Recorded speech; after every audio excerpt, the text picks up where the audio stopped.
Hey guys, welcome back to my channel. Today's video is going to be my May favorites. I feel very low energy today and I'm trying to pump up the energy, drink some coffee, but it's just not coming to me. It's very humid, it's about to thunderstorm, and I just feel like I'm moving in slow motion, not just today, but this entire month. May has felt like a blur, but like a very stretched out long blur. This is the third month that we've been at home. Our county in my state is still under lockdown, so nothing is open other than essential businesses. And it's so weird because I've seen so many pictures online of other states just being completely open. The beaches are flooded, like the boardwalks are flooded. And it's so crazy because we're still in this lockdown phase. So it's just like a ghost town when you go out. But what are things like where you guys live? Let me know. I hope that you're staying safe and healthy either way. I thought I would still sit down and share my May favorites. I don't have a lot of new products to talk about, but there are some products I wanted to update you guys on. I picked up a few things during the Sephora VIB sale, so I thought I would share my thoughts on those in today's video.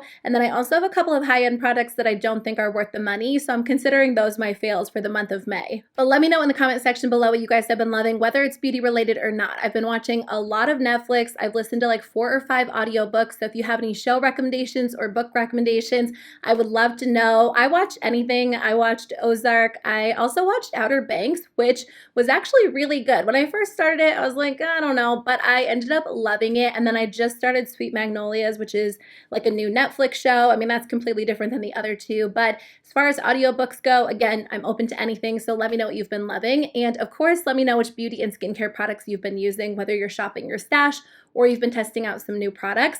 Let's jump into it, and I'll kick it off with the eyeshadow palettes I've been loving. So I actually did my makeup pretty much every day during the month of May. I feel like getting up and putting on makeup does make me feel a lot better, and whether it was simple or a little bit more intense and full glam, I just feel like it put me in such a good mood most days. And there were days where I didn't wear makeup, but I was actually using this palette a lot during the month. It is the ColourPop Baby Got Peach palette. I'm a little bit late to the game with this palette. I feel like it was very popular last year, but I love wearing warm peachy tones during spring and summer. So this will definitely get used quite a bit in my collection this year, and it's just very easy to work with. It's not too dark. It's definitely on the lighter side, and I feel like I have a tendency to go very dramatic with eyeshadow once I start. So I like this palette because it allows me to incorporate color into my makeup routine, but it keeps it on the softer side. The only shadow that I don't really use is the shade Hungry Ghost, which is like that chunky glitter. It's really pretty. I'm just not really into pressed glitters, so I wish I could have a different shade instead of that. I mean, I could swap it out for one of the shades in one of my other palettes. Actually, I might do that. I might take like a matte from one of my other ColourPop 9pan palettes and stick it in here like a cream shadow. That would be really nice. But overall, I love the palette. If you are into peachy tones, this is a $12 palette, and you don't have to spend a lot to get great quality. This works so well, and I've just been enjoying it. It makes peach and warm tone shadow very easy, very approachable. I know that I've talked about this ColourPop shadow on my channel quite a bit, but I'm about to hit pan on it because I use it so often. Again, I am wearing this today with the Baby Got Peach palette. This is their Super Shock shadow in the shade A Little Quarky. This is the most beautiful shadow for all over the lid. I am wearing it with this palette, like I said, but you can incorporate it into any look, whether it is a neutral look or a more colorful look. It's just a very eye-catching shadow, and it's so easy to work with. If you guys haven't tried their Super Shock shadows, they're kind of like cream to powder shadows, so you can take your finger and apply them. They smooth out so nicely and they stay in place well. And what I love about this ultra glitter formula is that it looks really sparkly and pretty, but it's not like a chunky glitter like they have in some of their palettes. It's very, very smooth and really easy to work with. So it looks a little bit glittery, a little bit metallic on the lid, but it feels like a smooth, creamy shadow. The other palette that I've been loving is the Melt Smoke Sessions palette. I did pick this up for, was it my April palette or my May palette? I think technically it was my 4th palette because I maybe skipped April. I don't know. It was one of my palettes for 2020, and I do love it. I was going to do a get ready with me on this. I actually had it on my list to film yesterday, but the truth is whenever I upload a get ready with me, it doesn't get a lot of views, which is fine. But going into my analytics, I actually lose a ton of subscribers every time I upload one. So it just seems like people don't really want to see that on my channel, which is fine. It's such a hard balance because I want to upload videos that you guys want to see. Like a lot of you request get ready with me's or tutorials. It's weird how it works, but a lot of the most requested videos on YouTube are the least watched videos on YouTube, and YouTube works like the algorithm can work against you if you upload too many videos that aren't getting views or that a lot of people are clicking off of or unsubscribing from. So if I constantly upload videos like that and YouTube sees that people don't want to see those, they'll stop pushing out my videos altogether and they won't even show up in like your home feed. So I feel like it's a very delicate balance. So I think what I'll probably do the rest of the year is kind of try to incorporate application clips when I do videos like talking about products. I mean, I'll still upload some get ready with me's. I don't do them as often as I used to or as often as people ask for them because I lose so many subscribers every single time I upload one. So it just kind of tells me, I mean, you have to go based on your analytics because analytics don't lie in the end. Anyway, I was planning on filming a get ready with me using this, but it is a gorgeous palette. There are so many pretty greens in here. I've told you guys a few times, but the shadows perform well with the exception of the shade Black Widow. I don't know why, but that one is so firmly pressed in the pan, so I feel like I kind of have to scrape the shadow to get it to work well for me. But other than that, I've been enjoying the rest of it. A lot of you guys were asking me to compare it to the ColourPop Just My Luck palette, and what's weird is I didn't think that it had that many similarities when I purchased this one, but looking at them next to each other, they're pretty similar. I wouldn't say any of the shadows are exact dupes, but when you put them on the eyes, you don't see a big difference between like 4 or 5 of them. The ColourPop Just My Luck palette has 5 matte shadows and the Melt Cosmetics palette has 2 matte shadows. So if you prefer mattes, you might actually prefer the Just My Luck palette. I definitely think the metallic shadows in the Melt palette are a lot better, and that's what I usually love when it comes to my eyeshadow palettes. So I do think the Smoke Sessions palette is worth it for the metallic shades, but if you're more of a matte fan or you don't necessarily want to spend a ton of money on a colorful palette, the Just My Luck palette is like $12, and this will kind of satisfy whatever interest you had in a green palette because you do get a lot of similar shades. So I don't think you have to spend the money on the Smoke Sessions palette, but I do enjoy the formula. I think it is worth the money if you love greens and you love metallic greens.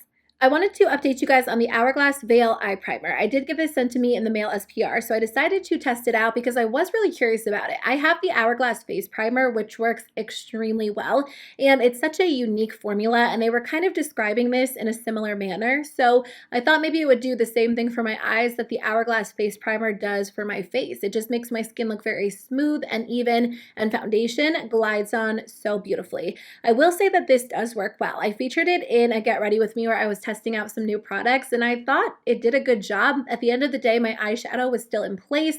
It looked perfect. It didn't fade or crease. I guess my issue is, you know, this is a $28 eye primer, and that's expensive. I have a $4 eyeshadow primer that I love from Profusion and a couple of other affordable alternatives, so it's hard for me to justify paying $28 for something when I can pay $4 and have a product that I really enjoy. So that's the reason why I wouldn't recommend this product. I do think it works well, but I do think there are affordable alternatives out there that perform a little bit better.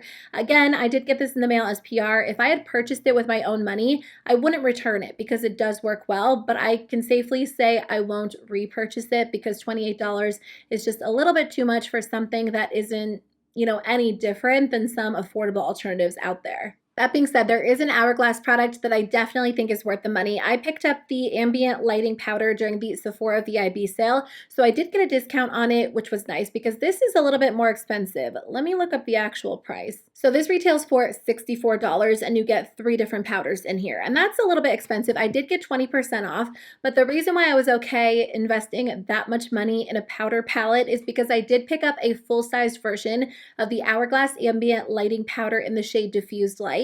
And I use that every single day. I've actually almost hit pan on it, which is crazy because the Hourglass powders are so firmly pressed that it's basically impossible to hit pan on them or use them up unless you use them every single day. But I think I've had that one for over a year and there's still a lot of product in there. So even though their powders are a little bit more expensive, because they're so firmly pressed in the pan and they're so lightweight, you're not going to go through them as quickly as you do other powders. In fact, I would say they last like 3 or 4 times as long as other powders in my collection. skin. And this is coming from someone who goes through powder so quickly. I swear I use up powder like so much faster than most people because I love powder. I have very oily skin. So anyway, this palette's a little bit different. It's not the type of powder that I use to set my makeup into place. It's a finishing powder. And finishing powders, I feel like, sound like they're not worth the effort, but they really are. My favorite has been the shade Radiant Light, which is like this warmer golden bronzy shade. And I love using it either as a bronzer, if I want like a very subtle bronzer application, or to blend out bronzer. There's a lighter shade in here, which is great for highlighting, and then more of like a pinky, not pink, more like a neutral shade called Dim Light. That's probably the one that I get the least use out of, but I do think that it does come in handy for like the center of my face. This powder is just perfect. This formula is so lightweight, so gorgeous, and I feel like the older I get, the more that I'm willing to invest in a powder that just makes my skin look a little bit more smooth. I do have wrinkles, I do have texture on my skin, but this powder really does make a difference, and it just helps to blend everything out in a really beautiful, natural way. So my skin doesn't look super powdery or overly matte. So I just filmed a video on makeup that surprised me, products that I didn't expect to like, let alone love, but I use them all the time.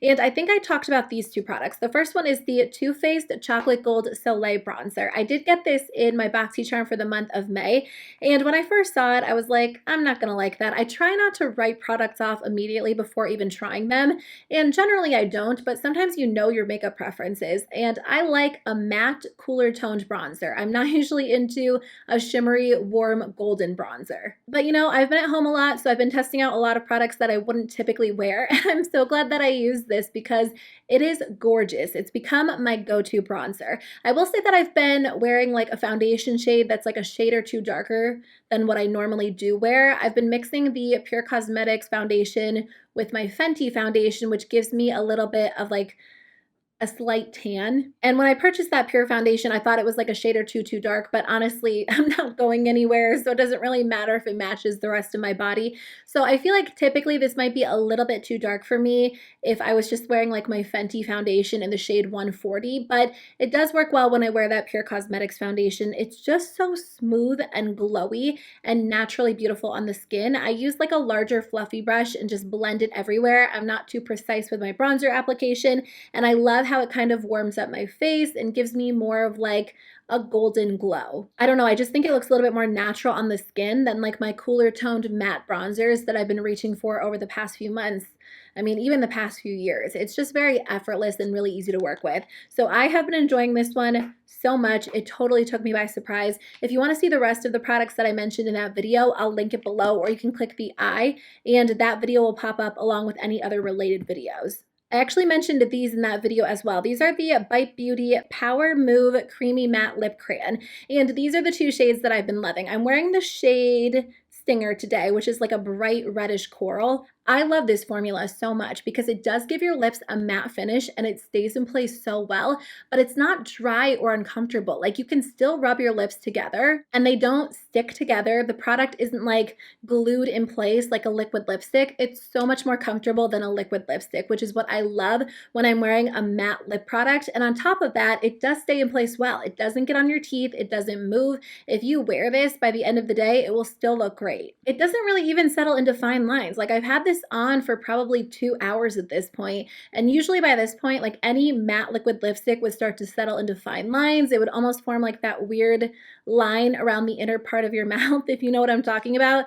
These don't do that. They're so great if you want a comfortable matte lip crayon. Now, they're not as comfortable as the Bite Beauty Amuse Bouche lipsticks. That's one of my favorite lipstick formulas because it is so comfortable, but that's not a matte formula. That's like, it has like a pretty sheen, so obviously it's going to feel a lot more comfortable. These are just perfect if you do want a matte finish. I also like the shade CAVA, which is a gorgeous, like, cooler toned pinky purple. It's so great. I love using this with the ColourPop Making Mauves palette because it complements those shadows perfectly, and I just haven't been so excited about a lip product in such a long time. I wanted to talk about a few skincare products. So one that I do not think is worth the money is the Tarte Micellar Water. I did get this in my BoxyCharm as well. I will continue to use this product and finish it up because it does work pretty well to remove my face makeup, but I've been on the hunt for a good micellar water for years. I used to use the Garnier micellar water that came with the pink cap, and I haven't found anything that performs as well as that, but that brand isn't cruelty-free. So I've been on the hunt for a good cruelty-free option. If you guys have any recommendations, please let me know. Over the past few months, I've been using the Drunk Elephant Soleil Makeup Melting Balm, which is like a cleansing balm, but I do like micellar water for my eyes, especially when I have eyelash extensions. And this one kind of burns my eyes a little bit. It's not super strong, but obviously, I don't prefer to use skincare products that burn my eyes. It's perfectly fine around the face, so I will continue to use it to remove face makeup. But I think this bottle retails for like $18 or $20, and I just don't think it's worth the money. I can't say that it removes makeup better than any other micellar water that I've tried, and like I said, I can't really use it on the eyes because it does sting a little bit. So unfortunately, this is not my favorite micellar water. I'm still on the hunt, so please let me know if you have any good cruelty-free recommendations. I actually talked about this in my April favorites, but I have to talk about it again because I've been using this every single night during the month of May. I think in April, I maybe started like once every 2 nights and then every other night, but I've been using this product consistently for 2 months. You guys know, if you watch my videos, that I've been struggling with a lot of texture this year. My skin and like my pores are just clogged. It just doesn't look very smooth. My skin is the best that it's looked in such a long time. I'm really struggling with very few breakouts, and it's just smooth. I had so much texture right here where I apply highlight, and I'm really not dealing with it anymore. It's 100% due to this product. It is the Paula's Choice Skin Perfecting 2% BHA Liquid Exfoliant. This works extremely well to help clear up texture and make your skin look so smooth and radiant. But if you're dealing with any sort of texture, I definitely recommend this product. It has really transformed my skin. It does take a while to see results with skincare, so if you're not seeing immediate results, stick with it. I started using this product at the beginning of April. We're at the end of May, and today as I was doing my hair, I was just thinking that my forehead looked so smooth. It's not even just that my skin looks less textured. I do deal with like fine lines and wrinkles, and no product can completely erase fine lines or smooth over wrinkles unless you're doing like injections, which I haven't done. But I do notice that some products do make my skin look a little bit more textured and enhance those fine lines. And some products, because they're working to even out my skin tone and exfoliate my skin, help to kind of, smooth over them in a subtle way. I tell you guys this a lot, but I deal with a wrinkle like right here because apparently I make this scowling face a lot in real life. And sometimes it's really, really noticeable, and sometimes it's a lot less noticeable depending on which skincare products and makeup products I'm using. I don't have any filler there. I feel like eventually I might actually do that, but I feel like when I use this product regularly, this whole area just looks a lot more smooth. I'm really thankful for this product. I feel like it's making a big difference, and it's pretty affordable. It's like $30 for a bottle of this, and like I said, I've used it for 2 months and I still have like half the bottle left. So I do recommend this if you struggle with texture. It makes a big difference. The last thing I wanted to talk about on my channel is the Function of Beauty shampoo and conditioner that I've been using since March. This video is not sponsored. I was under no obligation to feature these products on my channel. I did do a sponsored video with them at the beginning of May, but I used the products for 2 full months before I featured them on my channel, and they really are so good. I just kind of wanted to touch on them in this video because there were a few other things that I wanted to mention, and I did purchase a second formula, so I wanted to talk about that as well. But I have used these at this point for 3 full months, and I still have some product left. I think it's going to take me at least until the end of June before I use these up, and that is so good to know because I've been on the hunt for like my perfect shampoo and conditioner for the past few years. Before these, I was using the IGK Thirsty Girl, which is really good. I still like that formula. I have it in my shower, and I think that's really good if your hair is super dry. It was my go-to during the fall and the winter, but that is an expensive formula. I think it is about $25 for 8 ounces. So if you purchase a shampoo and conditioner, you're paying $50 for 2 8-ounce bottles. I go through shampoo and conditioner kind of quickly because my hair is a little bit thicker, but I wash my hair every other day, no matter what, for the most part. So I just felt like that was a pretty expensive price point. When it comes time to repurchasing them, it hurts the wallet, even if you purchase like a value size. So Function of Beauty is around the same price, $50 for 2 bottles, but you get twice as much product. So they last, these are going to last me 4 full months, which breaks down to be what, like $12.50 a month for the shampoo and conditioner, and these are custom. So personally, I feel like they hit my hair goals a little bit better than, a shampoo and conditioner that's just available at like Sephora or Ulta or even Target. So I chose, specific specific hair goals for me. Like my hair is a little bit dry, I deal with frizziness, I wanted like a really hydrating formula, and I feel like I hit the formula perfectly the first time. So I am planning on repurchasing this formula once I run out of it because it is so great for my hair. I feel like my hair feels and looks a lot healthier than it has in the past. Anyway, that being said, I did order a second formula. So I actually have wavy hair. It's kind of curly. It was a lot more curly years ago when I used to embrace my natural hair texture. And you know, I've had people say like, oh, you should embrace your natural texture, do the curly girl method. I just like heat styling my hair. I like having the option to curl it or straighten it or just let it dry naturally. It's kind of nice to switch it up. So that's not something I'm super interested in doing right now. But during the spring and the summer, I do kind of embrace like my natural hair texture. I let it air dry. So I chose this formula with that in mind. So I'll put the hair goals that I chose for this formula on the screen, but I think I chose anti-frizz, curl definition, and then more of like a soothing formula for the scalp, and just something that I thought would be good for days where I let my hair dry naturally. So this has been a really nice formula. It kind of has like this cooling sensation, and I don't know if it's because I chose scalp soothing or because I chose the new lavender scent, which honestly smells amazing. I think I prefer the cherry blossom scent, which is what I have in this one, but the lavender scent is really good if you do like lavender. But this formula is great. When I let my hair dry naturally, there is virtually no frizz, which is amazing. And I just feel like my wavy hair is a little bit more defined and it looks great. Like in the past when I've allowed my hair to dry naturally, it's just been like very poofy, very frizzy all over the place.